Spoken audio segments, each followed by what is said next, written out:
Está reunido o Conselho Consultivo, hoje vários temas na agenda, nomeadamente a crise grega, também a emissão feita esta quarta-feira pelo Estado português, emissão de curto prazo, com uma procura muito grande relativamente à oferta que estava no mercado.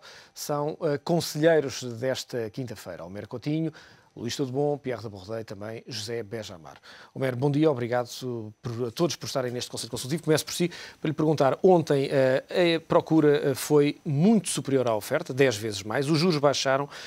Podemos ver este sucesso, esta operação, como uma segurança, uma vez que estamos a falar de períodos ainda cobertos pelo apoio da Troika, ou há de facto um sentimento crescente de otimismo relativamente a Portugal? Bom dia. Deve ser um pouco das duas coisas.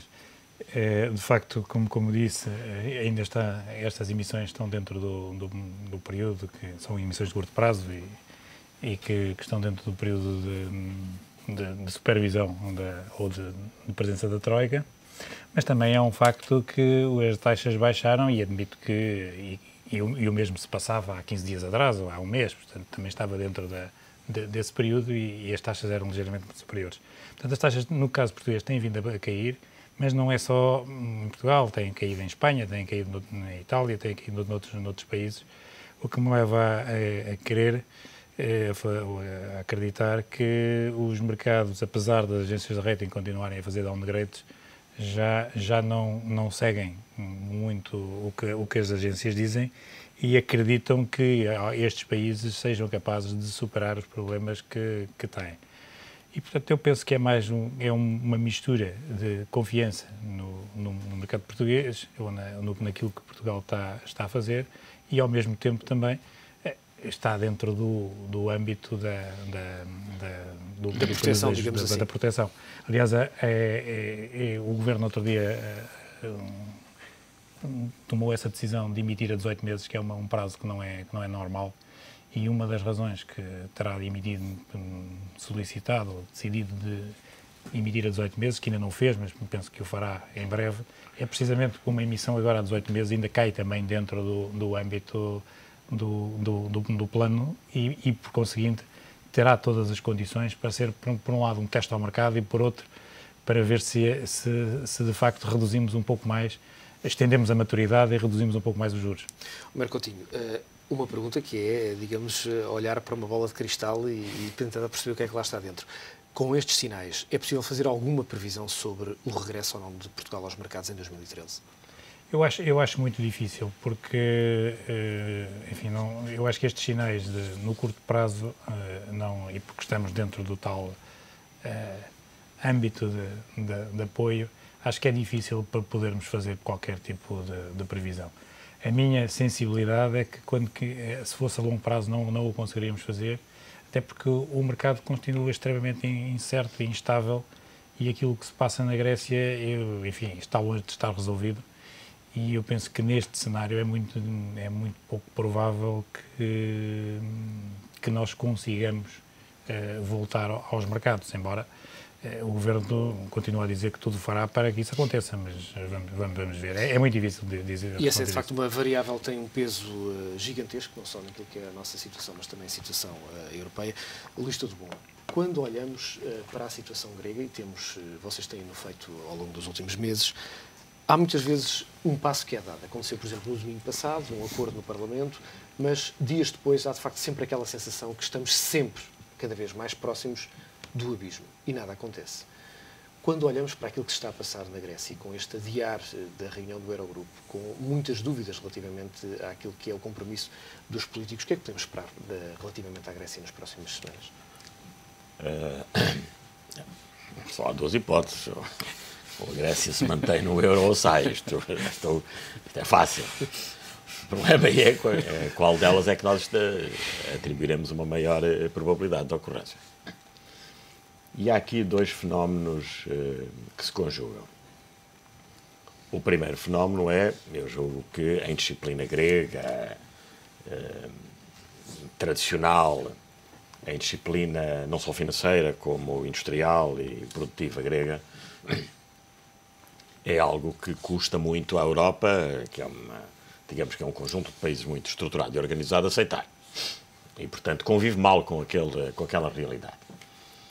E a tendência é, pronto, eles nem são europeus, eles não têm um comportamento, digamos, de disciplina europeia, portanto, vamos resolver isto de uma vez por todas. Mas isso é perigoso e, portanto, como essa saída do euro, a saída da Grécia, provoca ondas de choque que ninguém é capaz de antecipar. Até onde é que vão e até onde é que atingirão. E, portanto, há aqui também um receio em relação, digamos, a essa tomada de posição. Mas, portanto, esta é uma vertente. A segunda vertente mas de qualquer maneira a Grécia é um país europeu, é um país, inclusivamente, é um país de tradição democrática, foi onde a democracia nasceu. E não há razão para acreditar que não seja possível ela voltar a encontrar condições de disciplina e de funcionamento, não só das finanças públicas, como das finanças privadas e do sistema produtivo. E a Europa tem que aceitar de uma vez por todas que os países que a constituem têm graus de desenvolvimento diferentes, têm desenvolvimento social, económico, financeiro diferentes e que têm características diferentes. E que, portanto, tem que encontrar um mecanismo que acomode, do mesmo modo que os Estados Unidos acomodam os seus diferentes Estados, em termos no regime federal, que acomode estas diferenças e que permita que os países vivam dentro desta comunidade com as suas diferenças. E essa flexibilidade não tem existido? A Europa não se preparou para isso. A Constituição do Euro não permitiu isso, repare. E, portanto, vai ter que encontrar esse caminho. E está a tentar encontrá-lo, obrigando, digamos, a que as disciplinas orçamentais dos vários países, obrigando a que os limites de endividamento sejam consagrados, digamos, nas leis fundamentais, etc. Portanto, é este o caminho. Em termos de Portugal, eu julgo que nós não ganhamos nada com a saída da Grécia. Portanto, a Grécia tem duas vantagens, na minha opinião. A Grécia manter-se no euro e na União Europeia, para nós, por duas razões. Primeiro, porque é sempre melhor ter alguém pior que nós. É uma regra da vida. É uma questão de benchmark. É benchmarking, exatamente. É uma regra da vida. É uma regra do futebol. O futebol, eu não estou em último ainda. Então. Portanto, é uma regra. Primeira. Em segundo lugar, porque isso abre a porta. E a certa altura, nomeadamente os europeus da Europa Central, que é a Europa fria, trabalhadora, portanto, eu costumo dizer que a Europa, quanto mais fria, mais trabalha, porque, de facto, a pessoa depois não tem sol para ficar para fora, pode começar a pensar que Portugal é um bocadinho melhor que a Grécia, mas não é tão melhor que justifique continuar no nosso seio. E, portanto, essa é a grande questão. Eu devo dizer-lhe uma coisa em relação, digamos, em relação aos mercados. Foi a pergunta que há bocado o Homero respondeu. Se 2013 nós vamos para os mercados ou não. Eu julgo que nós temos que olhar para... Nós nesta última discussão, esquecemos da Irlanda. Eu julgo que nós devíamos acompanhar mais de perto o fenómeno irlandês. Porque quando a Irlanda começar a ir aos mercados, porque provavelmente vai ser dos países intervencionais o primeiro a ir aos mercados, nós podemos eventualmente ambicionar sermos os segundos, se entretanto continuarmos a fazer as coisas bem feitas. Antes disso eu também não acredito. E acredito, 2013 é amanhã. Portanto é muito difícil.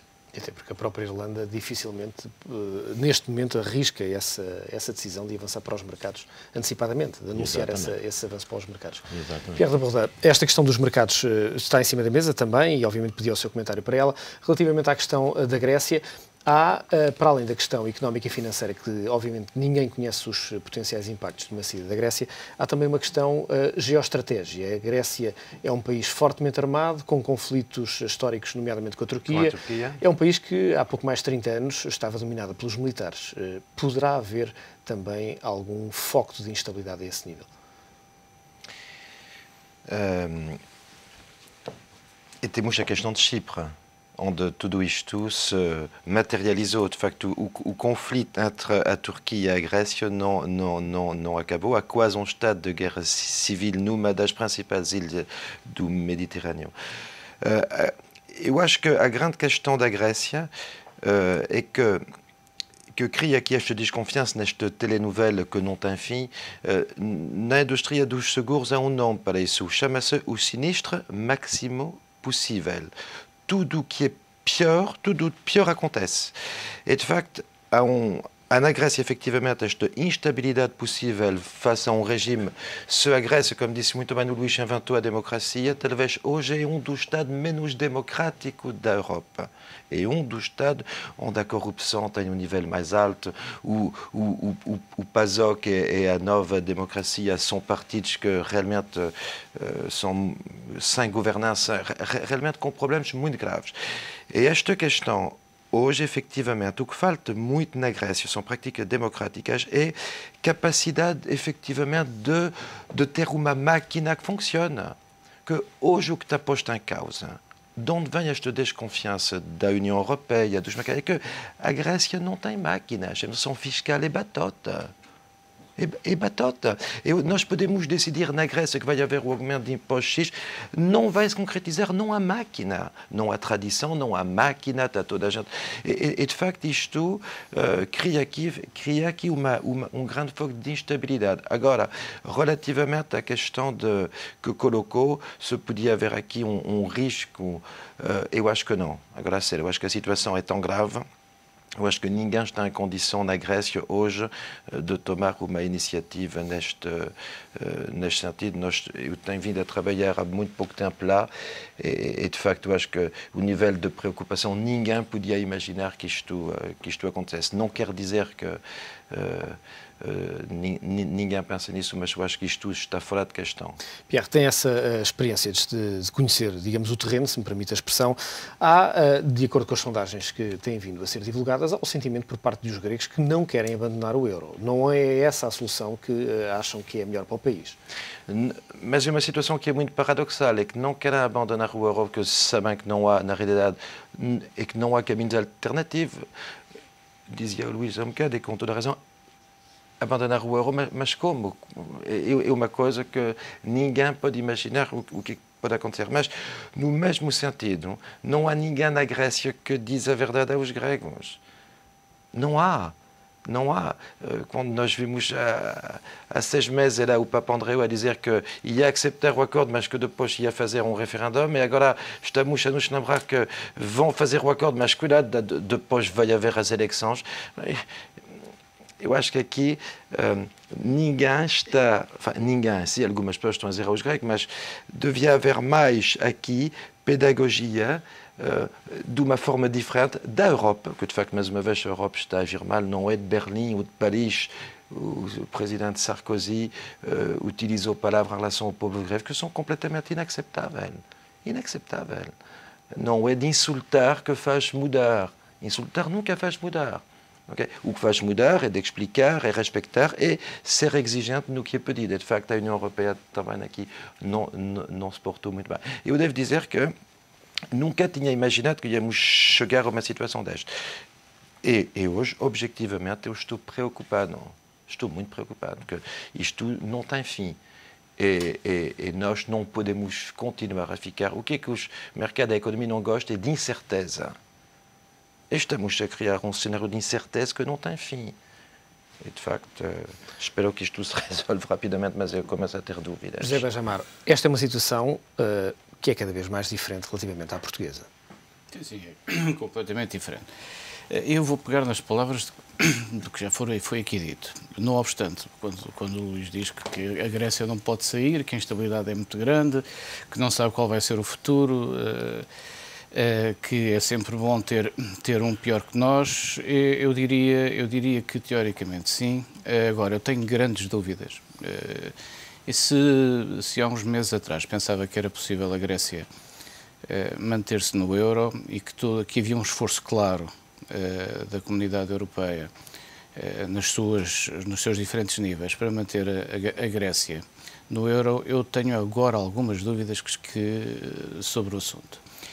E até direi que nem tenho bem a certeza que se a saída da Grécia será melhor ou pior para Portugal. Por vezes, quando as maçãs têm um pequeno problema, é preferível tirar aquele bocadinho que está podre para se poder comer a maçã. Portanto, para que ela, digamos, que venha depois a fazer a sua função que é alimentar algo e alguém.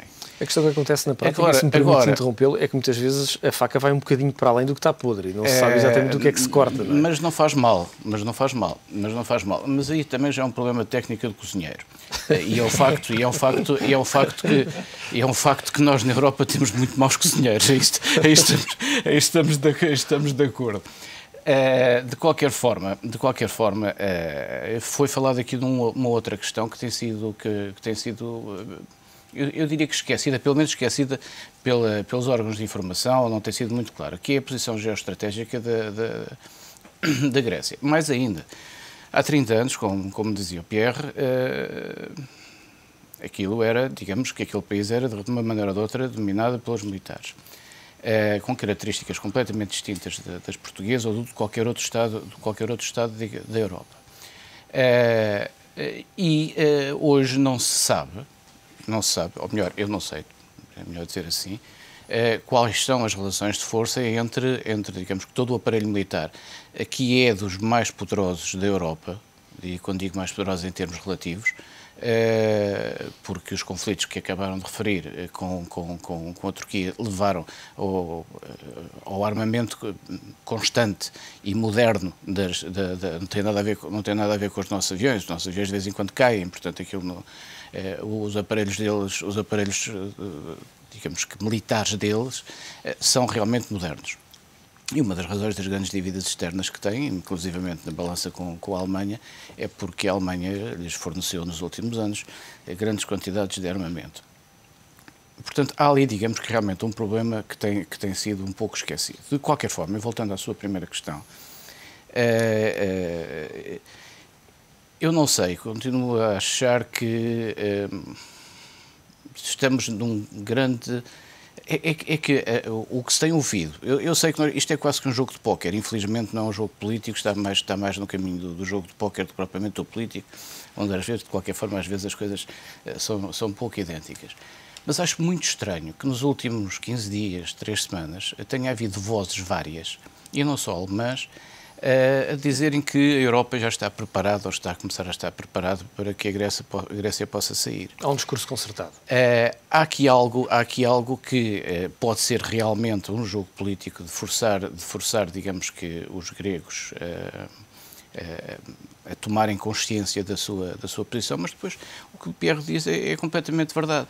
É que mesmo que os políticos que hoje, os políticos /economistas, que hoje controlam, desculpem o entre aspas, o poder na Grécia, o queiram fazer, eles não têm instrumentos para o fazer e o grande problema é por isso que a Alemanha está permanentemente a pôr em causa, digamos, e a querer mais, e a não tomar decisões ontem, a querê-las tomar só na segunda-feira, e a querer que a nova democracia assine um papel.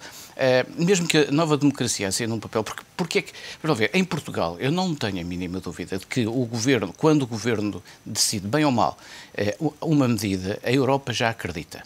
Quando o Parlamento, apesar, digamos, que de todas as discussões que lá existem, toma uma decisão, a Europa já acredita. Na Grécia, o Parlamento tomou decisões e imediatamente a Alemanha e outras instituições disseram, não senhor, não chega, nós queremos que os partidos assinem, digamos, que esses acordos. Algo está aqui que não funciona.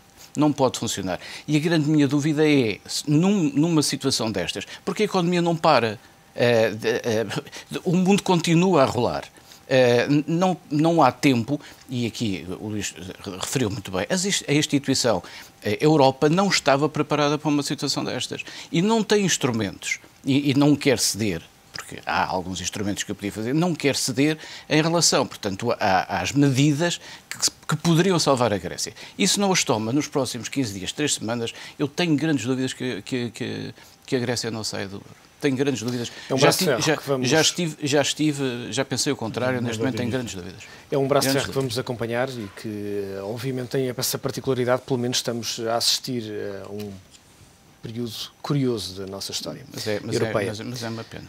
Omer Coutinho, mudando um pouco a página, mas mantendo-nos basicamente no mesmo tema, a avaliação da Troika, a terceira avaliação da Troika está a decorrer. Há também a necessidade, dizem os bancos, e parece que a Troika está sensível a esse argumento, de flexibilizar os rácios da banca, nomeadamente o desalavancamento, a desalavancagem em termos de concessão de crédito, para permitir haver mais dinheiro para a economia. Parece-lhe que essa sensibilização junto da Troika pode ter efeitos e é positivo? Positivo seria, mas eu tenho dúvidas que isso venha a acontecer, pelo menos nesta visita. Eu penso que esta visita, que será mais uma revisão do nosso comportamento, penso que temos alguns aspectos em que claramente progredimos. A legislação laboral é claramente um dos pontos fortes. Há algumas alterações na Justiça que também são positivas. Há alterações ao nível do arrendamento, cuja enfim, execução ainda eu tenho algumas dúvidas, nomeadamente sobre a parte dos despejos, como ela está hoje em discussão, acho que na Assembleia, e não sei se vai sofrer alguns ajustes ou não, mas admito que possa haver também alguma pressão nesse sentido. Continuamos a ter um conjunto de reformas por fazer, nomeadamente nas áreas dos transportes e a Justiça tem muito mais caminho para percorrer. E eu penso que isso eu acho que vamos primeiro fazer isso do que alterar os rácios do governo, dos bancos, dos rácios de capital dos bancos. Estou convencido disso, é a minha opinião, apesar de haver algum sentimento generalizado que isso deveria ser feito. Mas eu penso que isso é um bocadinho ao arrepio daquilo que existe ou que está acontecendo na Europa, e eu penso que a pressão que existe, ou a falta dos tais 30 mil milhões que se fala e que não se financia a economia e que não sei o quê, eu acho que é de propósito, isso acho que está feito assim de propósito. É uma forma de nos pressionar a fazer aquilo que eles consideram ser as condições precedentes, que são as tais reformas que são necessárias. Por isso é que se fala na possível flexibilização do nosso programa. Mas será uma flexibilização que será feita depois de nós termos dado provas de que conseguimos fazer aquilo que é de facto necessário fazer. Porque aquilo que para mim é mais importante que se faça é a reforma do Estado. O Estado tem que se reformar, o Estado tem que gastar menos, de maneira a que os impostos que se arrecadam sejam menores, porque senão matamos é a história do burro e da palha. Omer Coutinho, portanto, esse é que é o grande problema. Nós estamos a caminhar rapidamente para o final. Luís, tudo bom? Uma análise rápida desta terceira avaliação. Eu julgo que vai ser positiva, porque nós temos feito o que tínhamos para fazer. Embora não se saiba bem se a amplitude é suficiente. Só uma nota, os 30 mil milhões que se falam têm um destino, sabe-se para que é. Os 30 mil milhões que faltam são para capitalizar as empresas do Estado, que estão em falência técnica, e com essa capitalização reduzir, digamos, o esforço do sistema bancário, que está permanentemente a renovar os financiamentos, permitindo o financiamento à economia. Ora bem, a Troika, na minha opinião, não dará nem mais um tostão enquanto a reestruturação do setor empresarial do Estado não ocorrer. E essa é a grande reforma que, a minha opinião, está por fazer. Pierre de Bourgeois, num minuto e meio. Não, este ponto é o ponto-chave. Há 3 países que na história perderam o 3A. Austrália, Canadá e Dinamarca. Recuperam os 3A como conseguindo diminuindo aqui o gasto do Estado em 20%. Os 3 fizeram o mesmo. E recuperaram uma saúde forte. Hoje, nenhum destes países está em crise. Então, de facto, no sector do Estado, a função pública deve ser a prioridade absoluta. José Benjamar, partilha desta opinião? Eu sei, a avaliação vai ser positiva, a reestruturação do Estado está por fazer, ponto. Porque não são os feriados, não são as coisas todas que resolvem o problema português. Ajudam? Ajudam também. Ajudam. Mas deixa-me só dizer uma coisa em relação à Grécia, só para dizer o seguinte. Atenção que a União Europeia não é uma organização económica, é uma organização económica, política e social. E não nos esqueçamos que a Turquia pediu a adesão à União Europeia. Agora repare, o contrassenso que é A Grécia sai da União Europeia e a Turquia entra na União Europeia. Estar em pipeline para entrar. Seria, de facto, uma situação explosiva. Uma questão é pedir, outra coisa é entrar. Está bem? José Benjamar, estamos mesmo em cima do nosso tempo e, obviamente, tenho que vos pedir desculpa por termos avançado para o segundo tema, já tão em cima da hora. Luís Todo Bom, Pierre da Bourdin, Homer Coutinho, José Benjamar. Foi um prazer contar com o vosso lúcido comentário. Voltamos a ver-nos de hoje a 8 dias. O Conselho Consultivo regressa amanhã para analisar mais outros temas da atualidade.